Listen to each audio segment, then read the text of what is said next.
All right, well, it's 9:10, so I'm going to go ahead and get started. So good morning, everyone.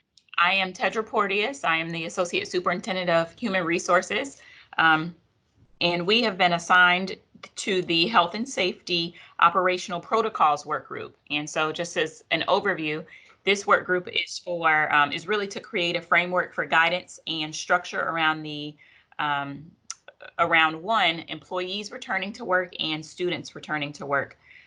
What we will do, the goal for our group is to share this information with principals at a principals meeting in July, later on in July, excuse me, and also provide this to the public in terms of what we're doing to return employees back to work. So based on that, do we have any questions before we get started with the work? Yes, no? Okay. I have all the people up, so if you need to get my attention, at the bottom, there's a raise your hand feature. If you could just raise your hand or motion on the screen. There are only about 4 of you on my screen that I can see currently. So we can just go from there. So the first thing is protocols for wellness, health screenings, and health reporting. So what we really need to do is come up with something, some sort of signage about hygiene and social distancing in areas that are very accessible. That means in areas of the buildings that staff will utilize and also that students will utilize. And then beyond that, how will staff report illness? And then how will students report illness as well? And that means illness of families, of friends, and of those that they may have had contact with, and also any other personal hygiene protocols. Some other areas that we need to think about is during the day when we are on campus and when students are on campus, there are 6 stages of the day essentially that were identified in a PowerPoint that was shared. And I'll pull that up for you in a second. Hold on, let me just get to it. Let me find it. Hold on for 1 second.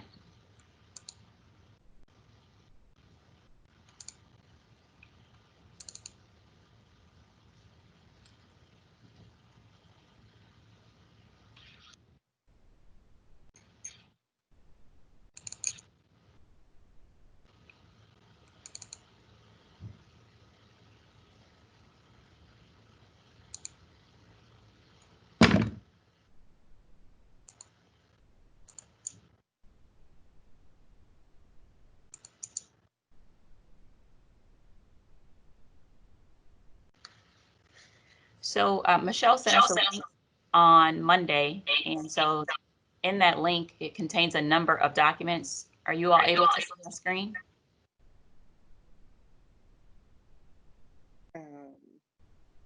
I see a screen, but nothing on it. Okay, hold on, let me see what's going on.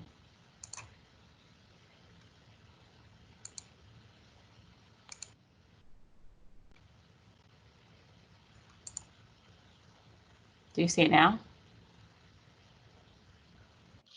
Yes. Yeah. Okay, sorry about that.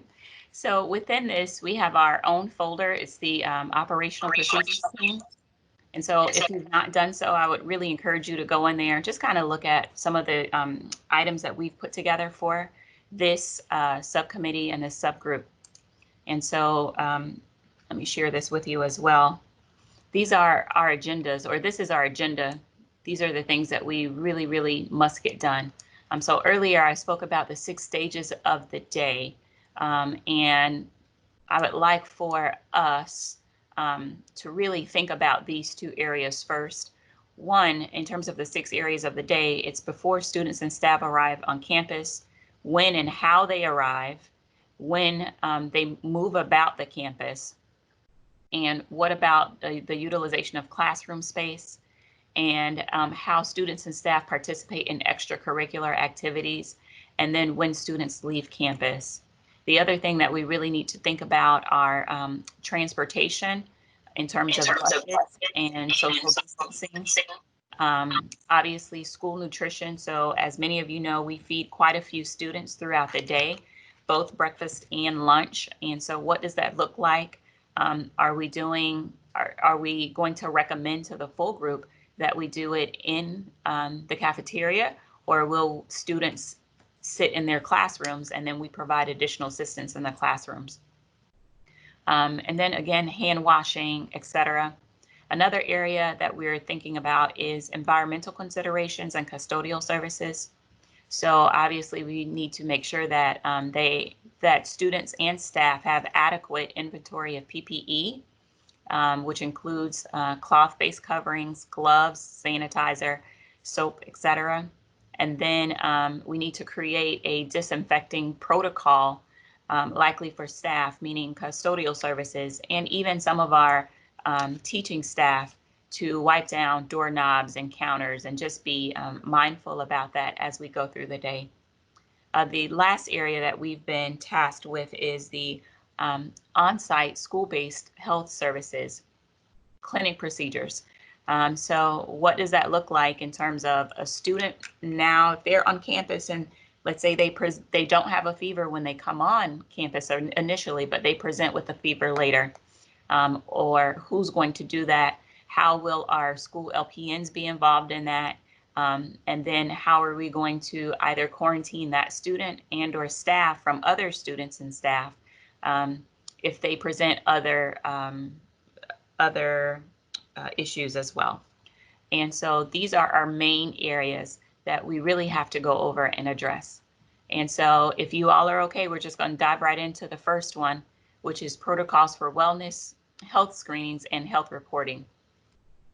So essentially, we have three areas that we really need to be mindful of and think about within our own work group. The first is posting signage and signage about hygiene and social distancing in areas of the building. So there are, I'm sure all of you all are familiar with the school. Some of our schools are very, very open and have lots of breezeways and open areas. Other areas are a bit more enclosed, and so, or other schools rather, are a bit more enclosed. And so when thinking about signage and even creating some signage, we need to think about where the placement of that signage will be in both schools that are very open and those that are very closed as well. Do we have any thoughts about that initially, and what should be contained on that signage? Tedra, this is Sarah Fortney. Hi, Mrs. Fortney. Good morning. Thank you, first off, for letting me sit in. I just know as a classroom teacher, it's got to be simple and the same message throughout. So the keep it simple student method, and that would include our staff. Keep it simple. That would be big and simple would be my contribution. Okay, big and simple signage. And would anyone like to recommend where we put it, or where we place the signage? I would put, hi, this is Kyla Pagecoma. I would put the signage at every entrance, including in every building. So I would do that. And I would also make it for people that we have a lot of students that don't read well. So I would make it also visually very clear, as well as, whatever's written to be simple. Okay. So visually clear. Okay. Any other suggestions about signage? So far I have big and simple at every entrance of every building, and very clear. Really can't read. And thinking about that, I have elementary age kids. So if we, I think, have both elementary and secondary signage available. So for those that are really, really little, and then those obviously that are more like adults that really can read. So I think in terms of the signage, I'd recommend two types. So elementary and middle. Any other additions? Sure. Hi, this is Dr. Hines. Hi, Tedra. So I agree with signs at every entry point, and also specifically in the restrooms and cafeterias, and also just a reminder at the classrooms, at the classroom doors, they can also put something there as well to remind the kids about hand washing and social distancing. And I do agree with having different signage for kids in the elementary age group that cannot read. Big, bold pictures will help with them being able to understand what the signs are saying. Okay, thank you. Good point. Tedra, this is Sarah again. Mhm. That made me think possibly a couple of different languages as well. Okay, good. And whatever we do for the bigger, clearer visual signs, Mhm. those could be the same exact signage. I just, you know, I'm all about consistency, Tedra. Correct. Mhm. You know, if our schools and if not our district office, I know we have poster makers, you know, for our classrooms, have those already prepared and laminated so there's no misconception as to what the expectation is individually classroom wise. Does that make sense? Because I did have some questions, you know, from a teacher, can I require my kids to wear a mask? And I'm like, I don't think so. But you know what I'm trying to say? It's going to vary. I'm going to put my camera on. Y'all don't be shocked, okay? Certainly not, Mrs. Fortney. I All think right. Well, I'm on my red. All right. okay, Alabama red. We like it. Okay, Yep. so I think actually that's a really good point about the consistency.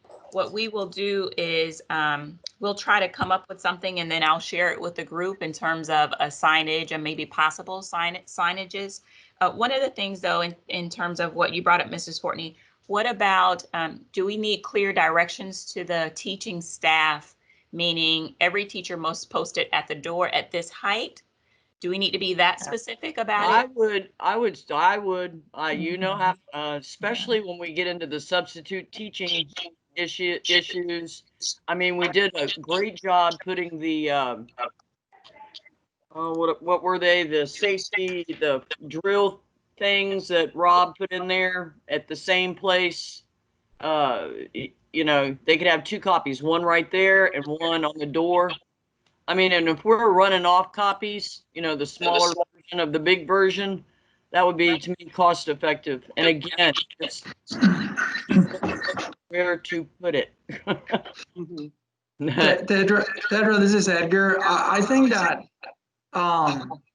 if we have the district or maintenance staff or anybody who at least go and check them with the school, so that way every school has to have them in the same place. So it's not only, hey, Edgar, here's your 50 signs, There put you them go. around the school.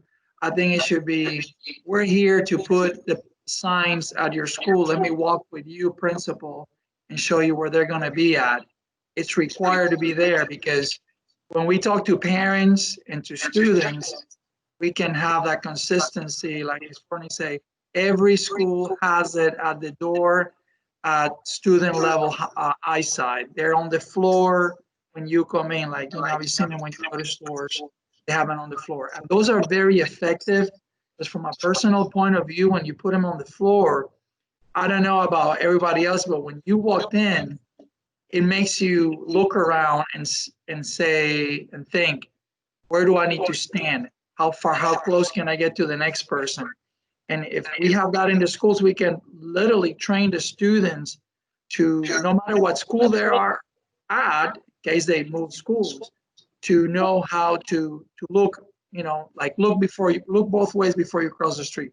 So that way they have the social distancing, which I think this is one of the ones that it's going to be, we want to try to create the awareness. So I think if the district help us and they make it standard where they come either check them or they come and place them themselves, that will be very helpful. And I'm seeing something about the students, I mean, that are deaf and, you know, have something that they can also, I don't know, what we would do for blind. I mean, I didn't, you know, I don't know if that's something we would need to consider. also, Okay. someone to interpret to them also, as far as the deaf, but also, we have the blind people. I don't know, frail, or how we would do that, because that's a touching thing. But maybe we need people that are going to be able to communicate that to the students also. The students are in classes with people that could help them. Okay. Tedra, or do you know if the schools are planning to put tapes down at distances of 6 feet, so that if, say for instance, the kids are lined up, they would know where they would have to stand? Are they going to be tapes throughout the school? So at this point, I don't know that we've had that conversation, Dr. Hines. However, I will say that we can recommend that from this subgroup, that we put the 6 feet or the tape down 6 feet apart, particularly in the hallways, maybe in the cafeterias, thinking also in the libraries as well, in those very communal areas where students tend to gather. So I'll make sure that we note that and put that down as a recommendation from the subgroup. Yeah, because that will help the students a lot, and create some kind of guidance for them as to where they should stand when they're in those areas. Okay, thank you. So anything, so far in terms of signage, I've written a lot down. I'll go through the video recording of this and make sure that I've gathered everything. Anything else about signage?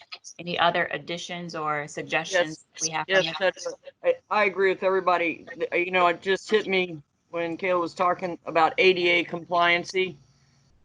That I think we got to be real careful with that. And also at the main entrances, we already have metal signage that you have to have your ID, etc.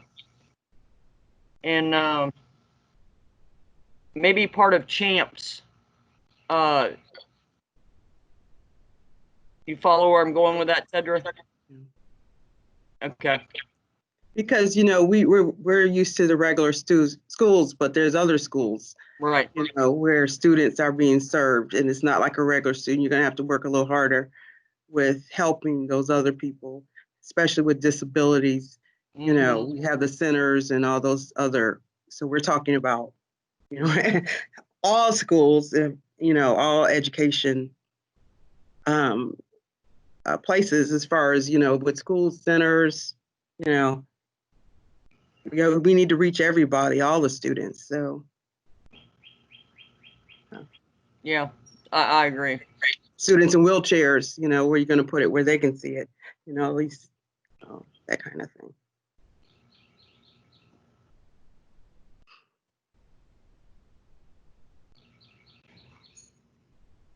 For some reason I can't hear you, Terry. Oh, no.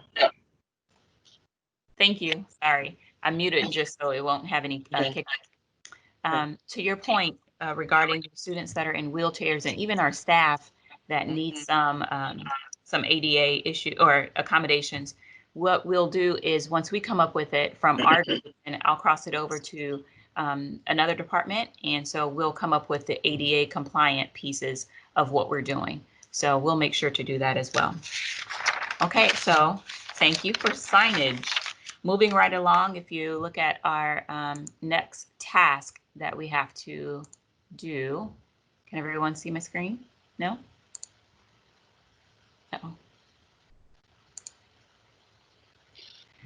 So looking at the next thing that we have to do, we're thinking about also, we need to conduct employee and student trainings on COVID.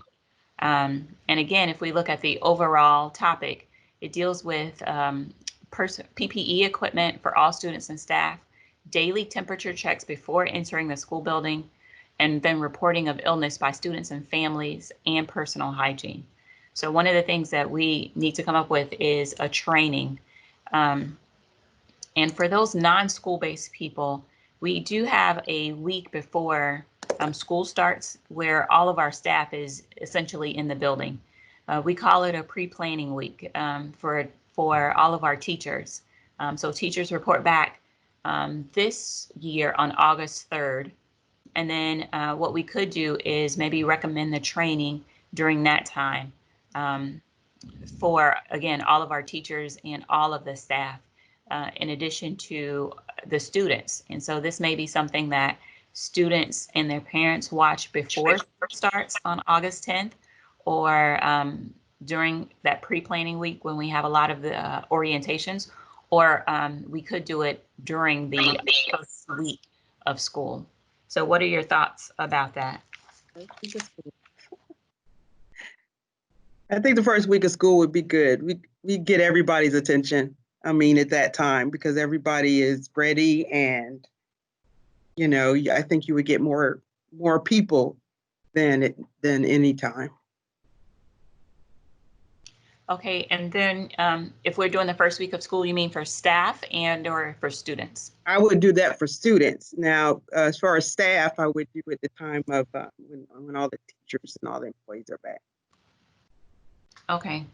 That So- seems to make perfect sense, because we already have the pre-planning, and if that could somehow be distributed in a video version, so again, we're all on the same page, so we don't have to worry about school A did it on a Tuesday. Not like our lessons that you send out the PowerPoint, etc., for dating violence.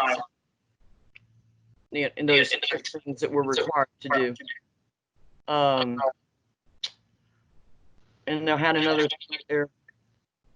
We have a medical professional somewhere on here, right? Is that you, Miss Hines? Okay.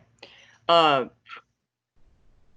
is the value of the temperature check? Everything I have read, of course, I'm a science teacher. So everything I've read, the temperature in young adults is not a good indicator. And again, I'm going to go back to, that's going to create, to me, either for a bus driver getting them on the bus, when they show up to school, it's going to create opportunities for behavior issues. And I just wanted to throw that out there. Does the value of it outweigh the possibility, kind of like what our state government is doing now with the mask issue? They're not making a decision, because they don't want to they want to avoid the enforcement piece. So I think the temperature checks are pretty important. I mean, while a lot of the kids are going to be asymptomatic, there will be some that will display some latent symptoms of COVID-19. And I think that, the temperature check helps to eliminate those kids from being mingled with the other kids who are well. So for instance, if you have kids loading onto the bus and they check and the temperature is above 100, you don't know for sure that the child has COVID-19, but you know that the child has some illness, be it viral or bacterial, and they can be removed from the bus and sent back home.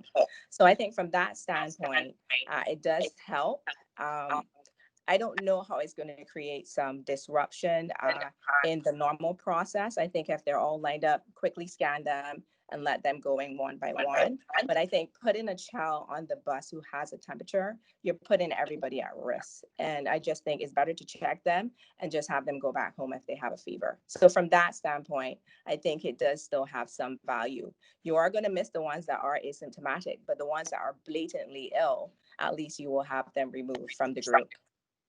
Yeah, and I'm going to go back to that bus. Who's doing that temperature check? Is it the bus driver? Is it et cetera? And then, some kids walk to a bus stop. Some kids are dropped. How do we get them back home safely? These are all things that I lose sleep over at night. So I think that when school starts back, we're going to have some new normal, which we have right now. So I think one of the directives that the school board might look at putting out is having parents wait with the kids until the bus driver turns up and the child is scanned and temperature checked. That way you're not left with a child who's febrile, and then you have no parent anywhere in sight to take that child back home. So parents will have to wait with their kids. They can't just leave them at the bus stop. Or at least educate that bus stop group of parents. At least have one parent there, or because I know a lot of communities already do that, you know, because not every parent can physically go back and forth. Yeah. Just a thought, Tedra, again, I mean, we know where the bus stops are. Surely we can find a responsible adult that we could depend on to get that child safely back. It's just, again, something similar to that. I'm feeling strongly. Oh, I'm sorry. Go ahead. Oh, one of the things that I'm doing is kind of going into muting to reduce the feedback. So if you're not speaking, just make sure you're on mute to reduce the feedback. So you may notice that I'm doing that. I'm not trying to silence the opinion, just making sure that it reduces the feedback. That's number one. Number two, one of the things that another district is doing up north is they're having more bus attendants.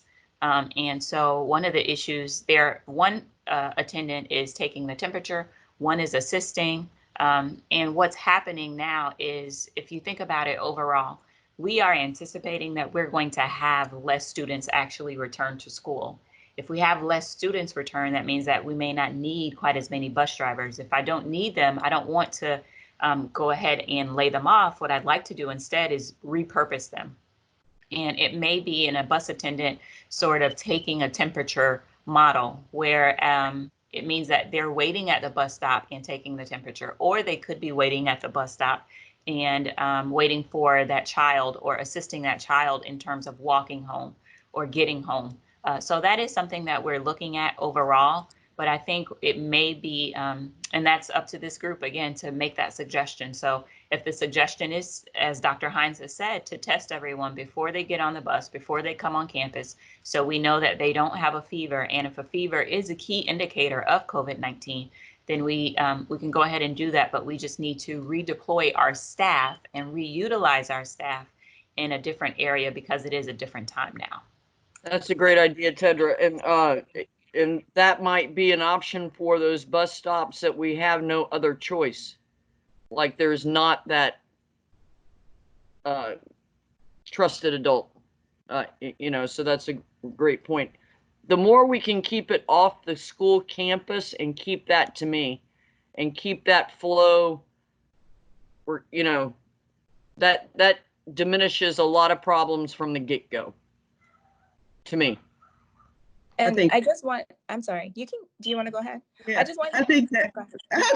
no, you go ahead. It's fine. It's okay, fine. I think that's a good idea, Tedra. Also, that other attendant, that was on my mind, and I think that's an excellent idea.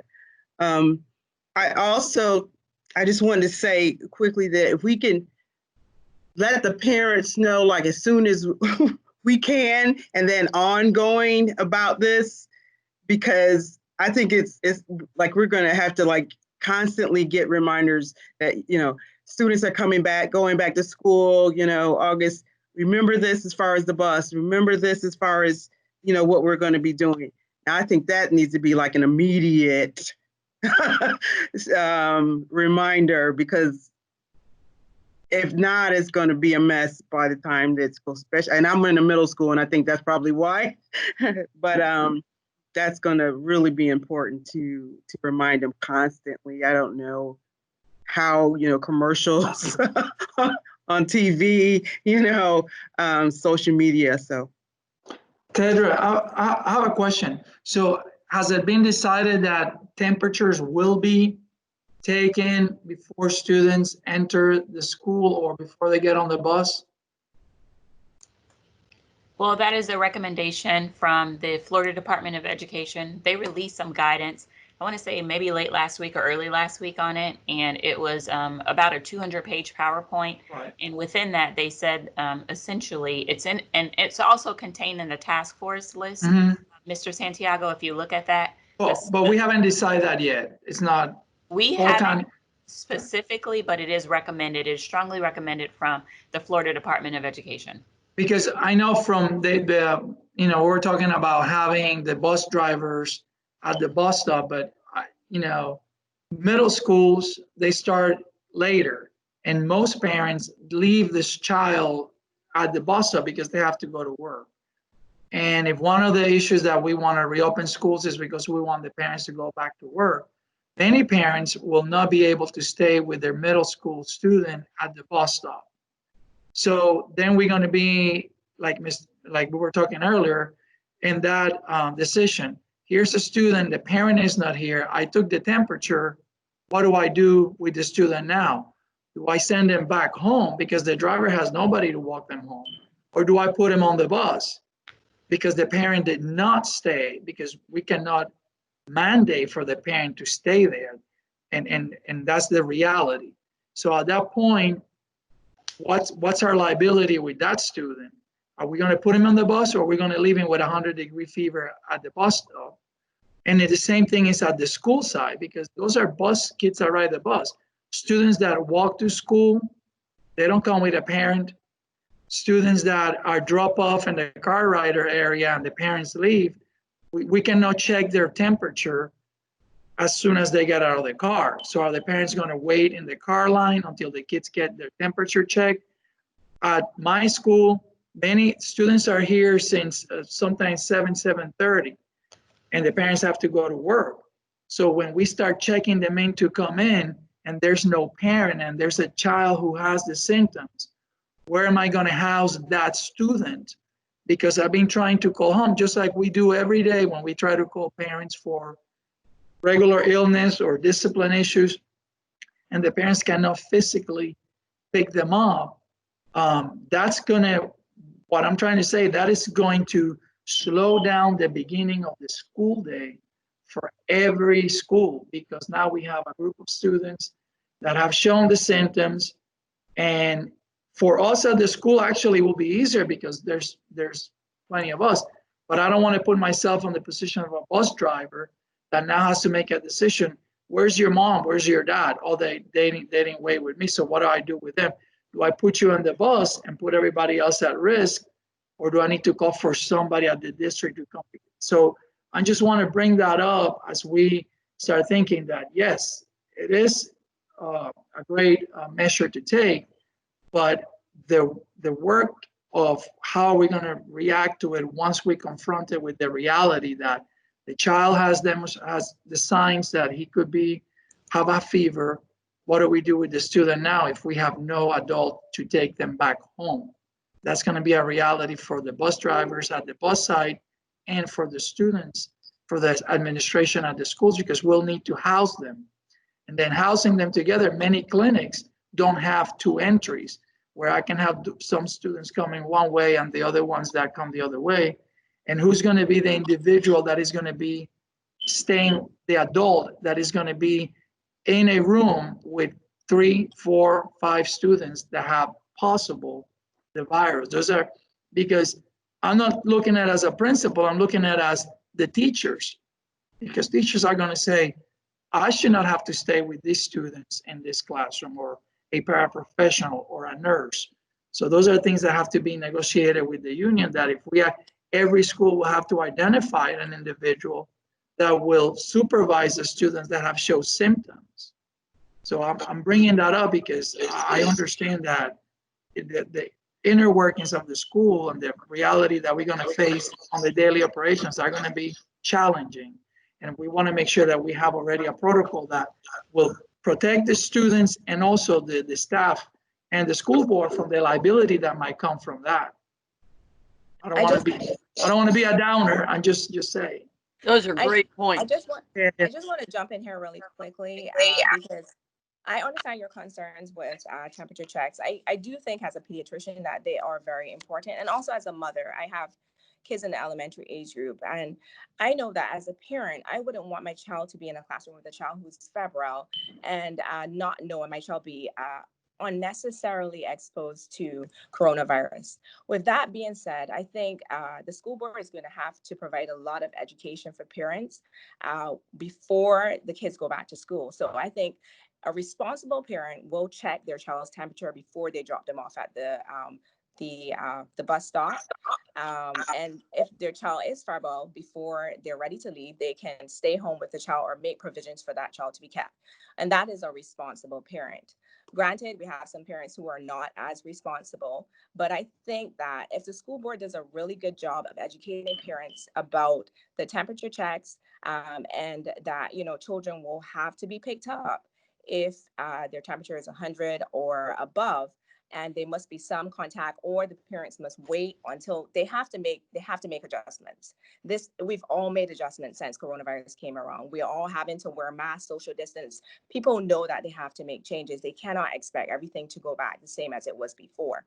So I think, in terms of temperature checking in the car lanes, that should be pretty easy. A lot of the daycares are already doing it, and they've been pretty successful with it. Once the parents pull up, they don't leave the child. The child is scanned in the car, and then if they're fine, good, you're good to go to school. And you're scanned, you're febrile, you're good to go home with your parents. So you keep it moving like that. There's going to have to be a lot of planning that's going to go into this, and a lot of education for parents, so that they know that someone has to be available to take this child home. And also, as you were saying, Mr. Santiago, there's going to have to be some sort of isolation room for these kids. I don't know how the schools are going to figure it out, but there's going to have to be an isolation room for these kids who are febrile.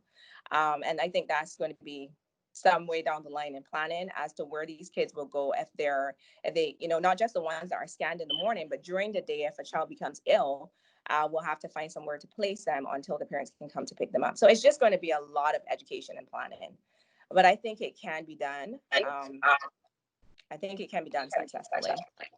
Early communication, Yeah, and consistent communication, and updating according to what's going on, if it's getting worse, if it's getting whatever it is. But we just need to, as early as we can, start that process and just do it consistently. I mean, even, when school begins, don't stop then, just keep on giving the parents this communication and trainings and whatever it is. I think they're being cautious already, and some already are not very comfortable with their child going back to school.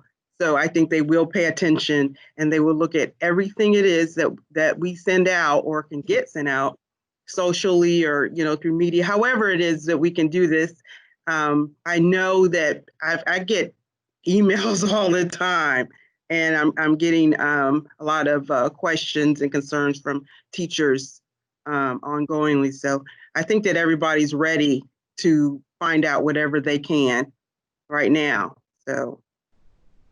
Okay. Yeah. I just wanted to add one thing, Tedra. Can you hold on for 1 second, Mrs. Yes, ma'am. Apparently we're in the wrong group. So there's another link. There's another email. I didn't send this. I didn't set it up. Michelle did. And so I'm not throwing her under the bus or anything. It's just we need to go to the other group. This is exactly what we were talking about. It doesn't matter what group we're in. So we are in the overall the overall task force. There's a separate link to the health and safety operational group. I don't know if you all see that. I click on that one. I think that Michelle sent an email and had the names, and because I click on another one, and for the longest it did not, nobody was there, or it will show people, but there was nobody coming up. So I went to the email and I click, and there's a list of the members, and I click on that one, and everyone in this group is there. Okay, so what we'll do is at 10 o'clock, we will conclude this group. I'm not going to, because I think we're having good, valuable discussion. So what we'll do is just continue our discussion. It is being recorded. And then when we meet again, we will make sure to meet with the entire rest of the group and share what we've done thus far. Okay, is that a plan? Okay, go ahead, Mrs. Fortney. I just wanted to make sure everyone was aware. Oh my gosh, I already forgot what I was going to say now, Tedra, but I'm old. Yeah, I think all these points are so valid. And the concern really does lie with what to do with the child that has the temperature. I think that's the underlying factor. Like, no matter if it's at the bus stop or if it's at the drop off, if they're the walkers, what do we do with them? Because that has been traditionally a problem, as Mr. Santiago said, in a school day. Like the kids throwing up and they send them to the clinic, and, and can't get anybody to come and pick them up, and they send them back to class.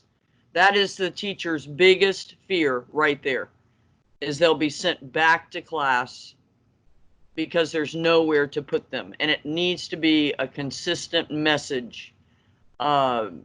Maybe individual schools will figure out where they put them, etc. But the message needs to be, I just can't say the word consistent enough.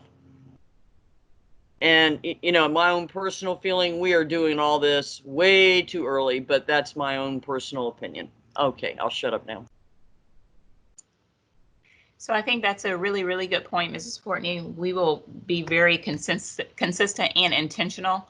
One of the things that I would like you all to do before our next group is think about that. What does an isolation area look like? Where would that be? Number one.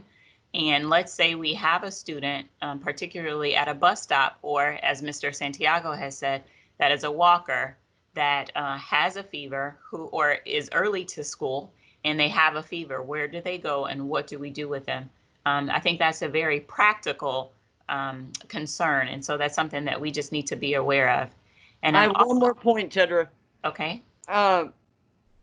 Do we have, I'm sure the district staff, because y'all are always on top of things, but do we have any numbers on like specific questions to parents? I don't want to call it a survey. They're about surveyed out. I want to call it something else. But a sign-up sheet. My kid will walk to Denison Junior High School. My kid will ride bus 447. My kid will be dropped off. Blah, blah, blah, blah, blah. And start with that data and then move our resources toward that. My kid is not coming at all. They are doing Polk virtual. My kid is, I don't care what you do with my kid. You know, etc. So we do have a survey that is currently ongoing, and I think it closes on July 10th, and it's asking parents if they are not returning to school, then to go to Polk Virtual, or it's telling them about the Polk Virtual option. So we were waiting, Mrs. Fortney, until we get, or until that one closes, to then ask parents what their mode of transportation will be, and then go from there. We did not want to ask too many questions and frankly one survey, just because we thought that it would dilute the value of the survey. Ms. Porteous, Yes. there are some parents, they basically are waiting to see what the face-to-face school is going to look like before they make a decision on whether or not their child will be virtual or if they will be attending the school site. Okay, thank you, Mrs. Keith. So hopefully we will be able to address that a little later. We know that we still have parents that hold out and that are waiting to see what it looks like, and then we'll likely register for another sort of program for their child. So thank you for bringing that to our attention, and that is something that we will continue to work on. Which is not our business right now, but I do want to throw this out there. What Sheila said is correct, because what they are waiting to see is with Polk Virtual, do they lose their choice school spots? Do they lose the chance to be the valedictorian of a high school? Because all these rules already exist. Just FYI. Okay. So thank you. So now I'm looking at the chat area. We have some chats in here.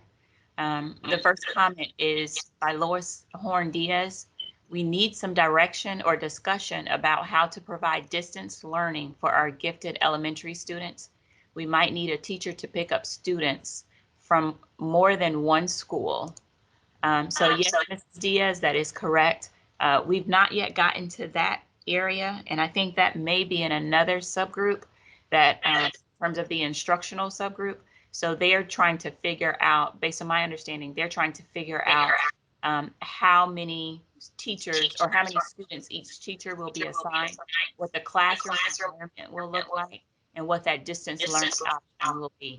But I will make sure to address that in our larger group and bring that discussion or that point to Michelle. Ms. April Sumner, and April is one of the principals at one of our schools. It's one of our center schools, and it has a number of high need students there. So Ms. April has said some thoughts regarding temperature checks before getting on the bus. We need to let the public know there will be longer delays when behind a bus. Good point, Mrs. Sumner. Also, with autistic students, they have difficulty with an unexpected change. Turning them back to home could be problematic. Additionally, that will put a lot of responsibilities on the bus drivers arguing with the parents about not letting the child get on the bus. A lot of education will need to happen with parents. Mrs. Sumner, you're correct in all of your points.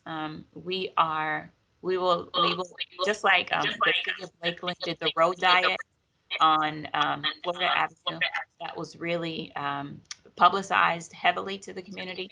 We will really, really publicize this heavily to the community to ensure that everyone knows, one, once you're behind a bus, it may take longer because here are the things that we're doing. Please don't go around the bus and injure possible students walking across the street, etc. The other thing is the education piece to parents. You know, what happens if a child has a fever or at the bus stop? What do I do now?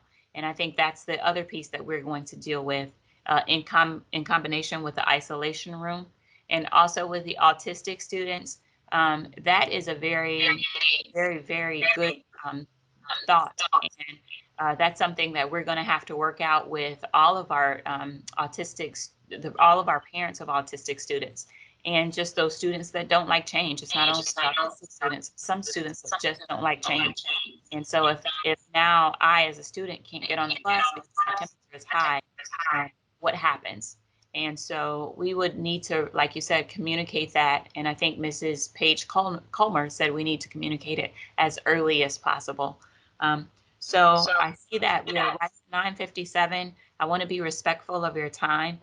So thank you for getting through these two things. When we meet again, hopefully, which will be sooner than later, and we can meet in the large group and share our thoughts with the large group on the two things that we've done. And I'll make sure to share these things with both Mrs. Townley and Mr. Hill, make sure that everyone's on the same page. So if you have any additional questions or concerns or anything that you think about, I think you all have the emails or everyone's emails, particularly for this group. You can go ahead and start emailing those or at least just take some notes so that we will be able to address those when we meet again. And if you all are interested in doing a smaller subgroup, I really like the size of this group, but if you all are interested in doing a smaller subgroup, that is something that we could put together and then again take back to the larger group or the work group, which will then go back to the larger task force. Okay. I like that idea, Tedra. And I also respectfully request that I be a permanent member of this group. Because I am right now, I don't really get all these emails because I'm the alternate to Miss Cunningham. And right, but so far I've made more meetings. So just FYI, if you could work on that, Tedra, you know, Sarah would appreciate that. Thank you. Of course, Mrs. Courtney, I'll work on it. Okay, well, I hope you all enjoy the rest of your day. Thank you again for your time, and we'll be in contact shortly. Thank you.